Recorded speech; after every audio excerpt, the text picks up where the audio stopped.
Start with my birth story. I didn't enjoy pregnancy pretty much at all. My anaesthetic was just wearing off a bit quickly. It's an eye-opening experience for me. I'll say hello to everyone on the YouTube channel. Hi everyone and welcome to my YouTube channel, Brittany's Home. I've been posting on TikTok pretty consistently throughout my pregnancy, postpartum period, and I thought it's time to make some long form content. And I thought what better way to start than talking about my birth story and what the first 6 weeks postpartum's been like. So let's get into it. Let's start with my birth story. Or we should start with pregnancy, but I'll give you just a brief overhaul. Long story short, I didn't enjoy pregnancy pretty much at all. I had a few moments here and there where I found it enjoyable, but generally speaking, if I look back at my pregnancy journey, it wasn't an enjoyable experience for me. I'm someone who has chronic illness. I have Ehlers-Danlos syndrome and postural orthostatic tachycardia syndrome, also known as POTS, and particularly the POTS was difficult during pregnancy. I also was really sick throughout my first trimester and really struggled with fatigue and pain and my symptoms that go with having POTS, like feeling dizzy and having heart palpitations and almost fainting and a lot of blood pooling and pain associated with that. So pregnancy in general just was not an overly fun time. I did find the third trimester the second trimester was my happiest. Like, I wasn't feeling too large yet, and also I was slightly getting over, at least at some point in my second trimester, I started to get over all of the illness that I had in my first trimester. But third trimester came with a lot of different complications that first trimester didn't have. So first trimester, I was really unwell, vomiting, tired, all the things. Third trimester, I had really, just a lot of stress on my heart. I was dizzy all the time. I had really bad blood pressure issues. I was dealing with gestational diabetes. I had really bad blood pooling in my legs, which caused really bad pain, but also because the blood was stuck in my legs, it was really influencing my dizziness and my blood pressure. So third trimester wasn't a fun time, and by the time it was time to get around to having my son, I was well and truly over it and just very excited to get it over and done with. The whole pregnancy I planned to have an induced labor. The reason for this is because of having POTS, and also I have an arrhythmia as well, and my heart in general just isn't the strongest. So it was advised by my cardiologist to have a medicated birth, whether that be an induction or a C-section. It was just to ensure that I had enough pain relief, that I wasn't going to feel the full pain of labor and delivery, because that would just be too much stress on my heart. And if I had issues with my blood pressure or I had issues with my heart rate going too high, I was likely going to have an emergency C-section, which was going to be really stressful for both me and my child, and possibly even, endanger the life of my child and myself. So it just wasn't worth the risk at all. So always the plan was to have an induced labor. I was pretty keen to have a vaginal delivery. However, in third trimester, we realized that my son was breech and just was not turning. I tried everything, all the spitting babies techniques you can imagine, and he didn't turn. So when it came to 37 weeks pregnant, we decided to plan for a C-section at 38 weeks. So then my son was born March 11th, 2025, and we had a planned cesarean, and it had good parts and it had bad parts, so let's get into it. So the surgery itself wasn't too bad. I did have a bit of drama with my anaesthetic wearing off a little bit early, so the last 15-20 minutes of my surgery, I want to say it was probably actually closer to 10-15 minutes. I think it felt longer for me, but I don't think it was actually that long. The final 10 minutes of my surgery, when I was being stitched up, I could not only feel what was happening, but I was starting to feel quite a lot of pain associated with it, and my anaesthetic was just wearing off a bit quickly. I now know that that's pretty common for people who have Ehlers-Danlos syndrome, and other connective tissue disorders. So that happened, and that was a pretty horrible experience. My son was given to me after being taken out of my belly, and I couldn't hold him for very long because I was actually in quite a bit of pain. So my partner sat next to me and held our son. He was born with his umbilical cord wrapped around his neck twice over, and I now know that that is probably why he was breech and not wanting to turn around, because if he did try and turn around, he probably would have cut off oxygen supply to his brain. And I now feel really glad that I never went through with the what's it called, ECV? I think it's called an ECV, where they try and manually turn your baby. I personally didn't want to go through with that, just because I was told that the success rate for my baby was going to be really low, and I know it's a really uncomfortable experience, and I just didn't want to put myself through that. I had had enough of pregnancy, and I was really like at my wit's end at that point, because I was just so unwell and just not feeling great at all. The last thing I wanted to do was put myself through something else that was uncomfortable, so I didn't go through with it. And now I feel really glad that I didn't, because actually after my surgery the next day, the obstetrician came in and spoke to me and said that it was good that I stuck with my gut on that, because easily we could have had a serious complication with my child had we tried to manually turn him, which was really scary to hear the next day, but at the same time really validating, because I was like, yeah, I'm glad I stuck with my gut. So that happened. So yeah, the anesthetic wore off pretty quickly. My son was born with the cord around his neck twice over. He's starting to make some noises. Sorry if you can hear that. He did take a little bit just to start breathing properly. Apparently that's quite common with C-section babies and also breech babies. So I didn't hear that initial like cry very quickly, which in the moment was really scary for me. But I will say the medical team and my midwife that I had the entire way through my pregnancy was absolutely incredible in reassuring me that he was okay. My partner went over to like the little baby warmer where they were trying to like agitate the baby and wake him up so that he would cry and scream, and he had an oxygen mask on for about 10 minutes because he was just struggling to breathe on his own. But eventually he got there, and that whole experience, I'm not gonna lie, was quite overwhelming and honestly quite traumatic, because that whole time you're just like, is he okay? Is he okay? Is he okay? And as much as I trusted the professionals around me, I did have that like, maybe they're just telling me he's okay to calm me down. Like, I didn't know. I was still cut open laying on a surgical bed, you know, so it was quite a scary experience. And then we were taken to recovery, and during recovery was when we realized that my son was struggling with his blood glucose levels.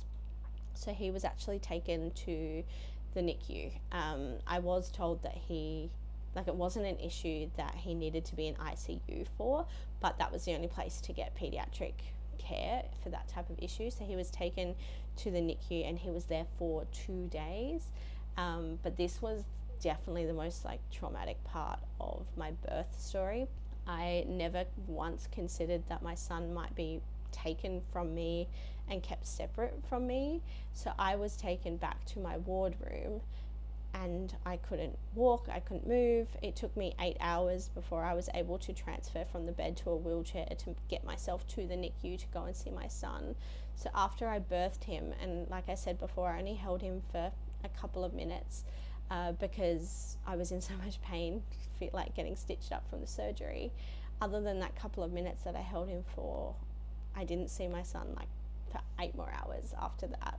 And I had planned on breastfeeding, and so I was quite stressed that I couldn't go and feed my son. So I was taken back to the ward and left to recover post-surgery. But I was so like emotionally distressed about the whole thing, and also trying to pump the colostrum that I had so that I could try and get my milk to come in so that I could then feed my baby, which was just an unreal experience. I collected a lot of colostrum in the last few weeks of pregnancy, and thankfully was able to collect quite a bit, and that was really helpful because in recovery, when they were determining that my son had issues with blood glucose, the first thing they tried before taking him to the NICU was to administer some colostrum on a syringe, and then my partner administered it with his finger because I was unable to try and feed him at that point. And that was really helpful. And because my son was separated from me for those first 8 hours, they were able to administer the colostrum that I had collected and taken with me to the hospital during the 8-hour period, which was really, really good. And I'm really grateful that I was able to do that. Yeah, like I said, 8 hours after birth, I was able to transfer myself into the wheelchair with my partner's assistance, of course, and go and see my son. And the minute I picked him up and held him for the first time, oh, I'm getting emotional just thinking about it. It was easily like the most at peace I've ever felt in my entire life. And I can't explain to you how disconnected I felt from my son, but also from myself during that 8-hour period being separated from him. It was the hardest thing I've ever gone through, which sounds ridiculous because I've gone through a lot of shit in my life. But that 8 hours, just what that does to your body, being separated from your child. Ugh, it was horrific. And, you know, that was only a snippet into what some people deal with. Some people's kids are in NICU for a really long time, and my son was only there for 2 days. Like, I'm so grateful, but it was such an eye-opening experience for me. So then, yeah, my hospital experience, other than that, I traveled from the ward to the NICU every couple of hours and spent as much time in the NICU as I could. I didn't really prioritize my own healing from my C-section, and I won't lie, I was so focused on spending time with my son and trying to establish breastfeeding. And that leads me into the story about how breastfeeding has gone, because that was something else I never anticipated being as difficult as it is and as it was. So I was trying to establish breastfeeding. As I said before, my son was separated from me for the first 8 hours and I was unable to feed him. So they did administer formula via a bottle for one feed. And then after that, I just kept going and tried to establish breastfeeding. The first 24 hours, I had a lactation consultant try and help me as much as possible, and I just couldn't get my son to latch onto my breast no matter what happened. Like I said, I had the assistance of a lactation consultant. We tried everything. It was a really stressful and honestly really painful experience on my nipples, and it just didn't happen. And then the next day we finally got him to latch once, but it was a really awful latch. He was clamping down on my nipple and not having breastfed before. I didn't know what was like normal pain or abnormal pain, and to be honest, I was quite distracted because as I was feeding, I had really bad cramping in my uterus, so I was quite distracted by the pain going on there. So anyways, we're trying to establish feeding. He finally latches, but it's a really horrible latch and he's clamping. He feeds for about 20 minutes and I take him off the breast and my nipple is like got blood blisters on it and it is purple and it is just not in a good state whatsoever. And it actually quite mortified the lactation consultant that I managed to survive the 20 minutes of him being on the breast without complaint. And so that was the only time we managed to get him latch in the hospital. And it was such a stressful experience that I decided to just go home and try and get him to latch at home in a less stressful environment. And I had midwives coming to my house to help me with my recovery, so I knew that they could help me facilitate with breastfeeding as well. So we went home and tried that, and unfortunately have never been able to get him to latch. I have had midwives help me, lactation consultant, still haven't been able to get him to latch, and therefore I am exclusively pumping and feeding him breast milk with a bottle, which, to be honest, I'm enjoying this process, but it was such a stressful experience trying to get him to feed those first few weeks postpartum. Before every single feed, I would try and get him to latch onto the breast, and I would try for about half an hour to an hour, and then at that point I'm really stressed and the baby is screaming and crying because he's hungry but isn't getting anything because he couldn't figure out how to latch, and I was blaming myself. I felt like it was my fault. Maybe I wasn't holding him correctly, maybe I was doing something wrong. And it wasn't until I had midwives and lactation consultants come and confirm that all my technique was good that I started to relax a bit and go, you know what, this just isn't going to happen, and my baby's not latching and it's not my fault and it's not his fault, but I just have to let it go. And so I did, and so we've been exclusively pumping breast milk ever since, and yeah, that's been going really, really well so far. So I'm glad with where we're at, but it was a really stressful and emotional experience that I am glad is over. Like, I'm glad I was able to let that go because I just couldn't do it anymore. But it was something that I never anticipated being as hard as it was. Like, when I thought about breastfeeding, I thought maybe if I did have issues with breastfeeding, it would be because of the pain of my nipples, or maybe I'd have inadequate supply, but I didn't have those issues. I just couldn't get him to latch onto my nipple, and I couldn't believe that this was the problem. I didn't realize that this was such a common problem for people too, so I'm glad that I'm not like the only one out there. It's a very common problem for breastfeeding parents. But yeah, it just wasn't, in the end, it wasn't worth my mental health to keep trying and trying and trying.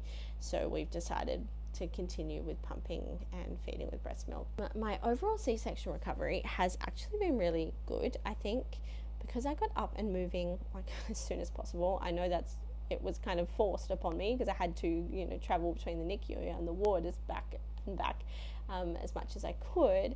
I think getting up and moving did really help, and I got home from the hospital 2 days post-birth, and I was still up and moving as much as I could. And I think probably maybe like 4 or 5 days post-birth, I felt relatively normal, like still had pain, but I was able to get up and do stuff for myself. Obviously was following all advice about like not lifting things too heavy and trying not to bend and not getting my wound wet, all of those things. But other than that, the pain was honestly quite manageable. I stopped taking pain relief probably on the 3rd day. So my first day back at home, I had stopped taking pain relief. I can hear you making little noises, little bub. He's so cute. So I stopped taking pain relief after a couple of days, and then just, got on with life as a mum with a newborn, and it forces you just to keep going. Like, you can't sit there and feel sorry for yourself. So off you go. It's mum time and you've got lots to do. So that's honestly how that went. I haven't really done anything. We have a new nickname for him at the moment. My partner keeps calling him Pumbaa, like the warthog from Lion King, because these are the noises he makes. We may need to take a brief intermission while I sort the baby out. So yeah, overall, the C-section recovery was way better than I thought, and I am now today 6 weeks postpartum, and I feel like I'm back to normal. The only thing that doesn't feel normal is I feel really weak in my abdomen. Like, I know that it's going to take a lot of work in the gym and through physiotherapy to get my abdomen to a place I'm happy with.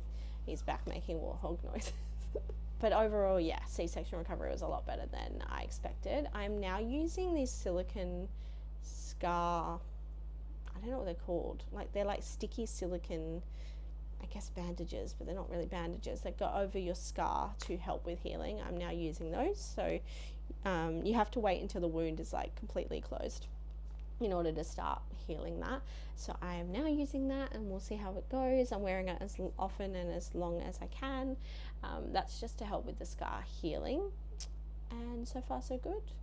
I will say I have struggled a little bit with body image post-birth, not with extra weight or anything like that. I actually lost a lot of weight during pregnancy because I was so unwell.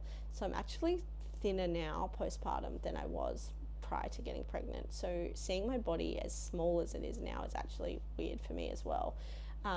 But my C-section scar overhang has been bothering me, and I knew it would happen. I knew it would be a thing. I did not think it would impact my image of myself so much. So I'm really trying to work through that at the moment. My partner is incredible at trying to validate how beautiful I am and all of those things, but you really got to work on that for yourself, because otherwise you don't get anywhere. So that's something I'm working through at the moment. And while we're on the topic of mental health, I guess we can talk about what mental health has been like postpartum. Hang on, we're going to take a brief pause while I go and help my son. A few moments later. Do you want to say hello to everyone on the YouTube channel? You say hello to everyone on the YouTube channel? So postpartum mental health, honestly, hasn't been too bad. I had I kind of struggled that first week, mainly with the trauma of the birth. I had felt like I had a lot to process and a lot to adjust to. And then day like 4, I reckon, I had a decent breakdown. I cried a lot and just was quite irrational, but I think it was a hormone thing. Like, I've heard from lots of women that day 4 is like a big emotional day. And I certainly felt that. But other than that, generally, like, been feeling fine. I think my son just did the biggest fart of his life. I best go change a nappy.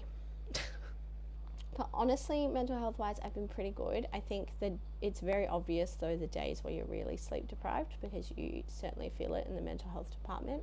But overall, like, I've had family here helping, because I live interstate from my family and my partner lives interstate from his family. We had family come and stay with us, obviously to meet their grandson, and also just to help us out. So my mum was here for the first week postpartum, and then we had a week to ourselves, and then my partner's family was here for another week. So that was really, really helpful, but also just like helped keep me going in terms of mental health. Like, I didn't have time to really focus on what was going on in my head, which was honestly really helpful. And then the days where you're really sleep deprived, that's where you notice it the most. I gotta go help my baby. Hang on. Sorry about that. We had to have a brief intermission. Wasn't really that brief. I was gone about an hour because baby got hungry earlier than I had anticipated, and he started crying, and we had to get the bottle ready. So I don't remember where I was up to, but I think I was talking about mental health. So I'm just going to recap.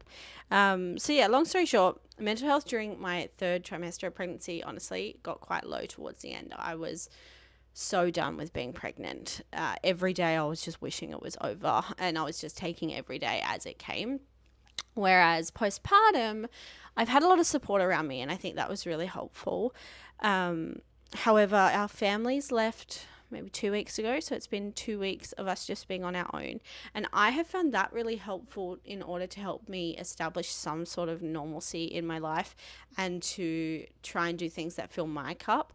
However, the thing that I've found hardest, honestly, postpartum, is the fact that my partner has the ability just to get out the house for an hour if he wants, go to the gym, or even just go grocery shopping, where that's usually like one of my roles in our relationship and running this household, is that I take care of food, cooking, grocery shopping, because he takes care of more of the household cleaning tasks. And I haven't even been able to go grocery shopping. Like, forever grateful for Coles home delivery, because I've been able to order my groceries when I need to, but just to be able to I'm so excited to be able to go grocery shopping or just leave the house for an hour. And that's because post C-section, you're not allowed to drive for 6 weeks. So now that I'm 6 weeks postpartum and I'm having my doctor's clearance this week, I can drive again and I can go back to the gym. I'm not, like I said before when talking about my C-section recovery, my abdomen feels super weak, and I'm certainly not going to push myself too hard. So I plan on just doing the postpartum program on the Kick app, and also just going to my regular yin yoga classes that I used to go to all the time, which, if you know anything about yin yoga, it is really gentle, and I can take it as gentle as I want. So it's not really movement that's going to be causing me any problems with my postpartum recovery. So I'm excited to be able to do that. So hopefully tomorrow I will go to my first yin yoga class in so long, and I'm so excited. So something everyone talks about while you're pregnant is sleep. And in that 3rd trimester, you are not sleeping. You are large and uncomfortable, and sleep is just not happening. And you are so tired. And to be honest, my 1st trimester, I experienced exhaustion unlike anything I've experienced before. And everyone would say things like, just wait until the baby's here, then you won't know sleep. And I've got to say, I'm sleeping a lot better with a newborn than I slept while pregnant. If you're pregnant right now and you're worried about the newborn stage and not getting enough sleep, trust me, it is hard, for sure. Some days we do not get much sleep at all. But compared to how I felt pregnant, oh my gosh, I'd much rather be in the newborn phase. I'd much rather. So because I am expressing milk into bottles, we are able to alternate every second feed during the night. And at the moment, my son tends to feed at 11 p.m. and then again at 3, 4 a.m. and then again in the morning. So really only one of us has to get up in the middle of the night, and we just alternate our days at the moment. So every night, one of us goes to bed early, and the person who goes to bed early gets up in the middle of the night. So both of us get about 6 hours of just uninterrupted sleep before we have to get up and feed the baby, which has been honestly pretty good. And I think postpartum hormones definitely help mothers feel a little bit better about the 6-hour sleep thing. But when we first got home from the hospital, he was feeding every 3 hours. We didn't have any kind of rhyme or rhythm yet, and it was pretty tough for the first few weeks where you're just getting up every 3 hours. because I was trying to establish breastfeeding, I had to get up every 3 hours, either to pump or try and feed on the breast. And then it was a stressful experience and it was just a whole thing. That part was really hard. And honestly, I don't know how any of the mothers out there are breastfeeding on demand through the night. That is so tough, and the sleep deprivation is so real. So yeah, definitely I can see like the pros of expressing breast milk into bottles. How that has helped me get decent sleep absolutely has been essential for us. Although as much as I wanted to establish breastfeeding and it didn't go to plan, I am definitely seeing the positives on how bottle feeding is helping. Talking about feeding, just going back for a little bit, the hardest thing we have dealt with so far, during week 3 or 4, I want to say it was 3, our son suddenly, no, it was week 4. Our son suddenly got a lot more alert, which is very normal for week 4, is my understanding. But he suddenly realized how uncomfortable he was with gas and wind. And oh my gosh, trying to figure out burping has been a challenge, but effective burping was really, really hard. I was Googling everything and purchasing programs to teach me this and teach me that. Like, I had every person's advice under the sun. He was so uncomfortable. We went through about 5 days straight of just uncontrollable screaming and crying, to the point where I was convinced that it was something in my breast milk making him uncomfortable. And so we actually switched him to formula for about 5 days. And during those 5 days, he was the happiest baby ever. And so I told myself I would try and reintroduce breast milk, and if he had a negative reaction, we would go back to formula, and if he had a positive reaction, then we'd stick to the breast milk. We are now 4 days into reintroducing breast milk, and he's still a really happy baby. So I think it was just that he had, become so alert, and he was struggling with the gas, and newborns have really immature digestive systems, so I'm sure he was just struggling to digest. But because he was so alert and aware of how he was feeling, I think it was just, really uncomfortable for him. But he seems fine now. So far, so good. We are back on breast milk. I did have a bit of a dip in my supply because I wasn't pumping as frequently during those 5 days of formula feeding. But I am now pumping with every feed. My supply seems to be increasing, so fingers crossed that sticks around, because that was a bit scary seeing how little was coming out in the breast pumps, because I was a bit like, have I screwed this up? But it seems like it is all good. I'm going to wrap this up. If you have any questions about the birth, about pregnancy, about postpartum, feel free to leave them down below and I might make another video answering them. Make sure you're following me on TikTok, because I'm much more active there, and I'm really active over on Instagram as well. I am now posting videos that I tend to post on Instagram and TikTok to YouTube Shorts as well. So if you're not over on those platforms, don't worry. You can still find my short form content on YouTube Shorts. And I plan on making more long form content all around motherhood, or cooking, or sewing, or reading, just things that I'm doing in my new era of life and trying to find myself in motherhood. And I hope you come along with me. I'll see you in the next video. Bye.